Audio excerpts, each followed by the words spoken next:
होता त्याला वेगवेगळ्या टेक्नॉलॉजीचा उपयोग करून पोलिसांनी शोधून काढलेला आहे आणि लवकरच ही जी संपूर्ण घटना आहे या घटनेचा जो काही पर्दाफाश आहे तो लवकरच होईल। त्या संदर्भात आज काही माहिती पोलीस कमिशनरांनी दिली आहे, काही माहिती या स्टेजला देणं हे योग्य नाही आहे, ती योग्य स्टेजला आल्यानंतर आपल्यापर्यंत पोहोचेल। पण नेमका घटनाक्रम काय आहे तो कसा घडला आहे या संदर्भातली सगळी माहिती आपल्याला मिळेल। सर 3 वेळा आत्महत्येचा प्रयत्न केल्याची माहिती समोर येते आरोपीकडून, 3 वेळा तब्बल। त्यामुळे अक्षय शिंदे प्रकरणासारखी पुनरावृत्ती या प्रकरणात होऊ शकते का? बघा, पहिली गोष्ट तर अशी आहे की आता it is too early to say this. या सगळ्या गोष्टी असर्टन झाल्यानंतर त्याच्यावर बोललं पाहिजे। आता पोलिसांनी आरोपी पकडलेला आहे, आज ती कस्टडी मिळाली असेल किंवा मिळेल, त्याच्यानंतर इन्व्हेस्टिगेशन होईल।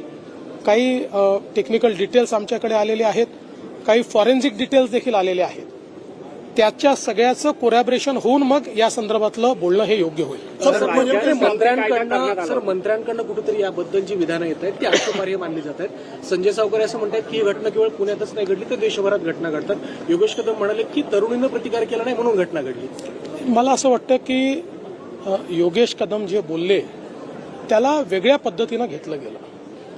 योगेश कदम जे बोलण्याचा प्रयत्न करत होते त्यात माझा स्वतःचा असा समज आहे की ते सांगण्याचा प्रयत्न करत होते की हा क्राउडेड एरिया आहे, लोक होते, ही बस काही आतमध्ये नव्हती, ही बाहेरच होती, पण लोकांना प्रतिकार होताना त्या ठिकाणी लक्षात आला नाही असं सांगण्याचा त्यांचा प्रयत्न होता। तथापि ते नवीन आहेत, यंग मिनिस्टर आहेत, काही करण्याचा प्रयत्न करतात, त्यामुळे मी त्यांना हा सल्ला देईल की अशा प्रकरणात बोलताना थोडं अधिक सेन्सिटिव्ह आपल्याला बोललं पाहिजे, कारण बोलताना काही चूक झाली तर त्याचा समाज मनावर एक वेगळ्या प्रकारचा परिणाम होतो।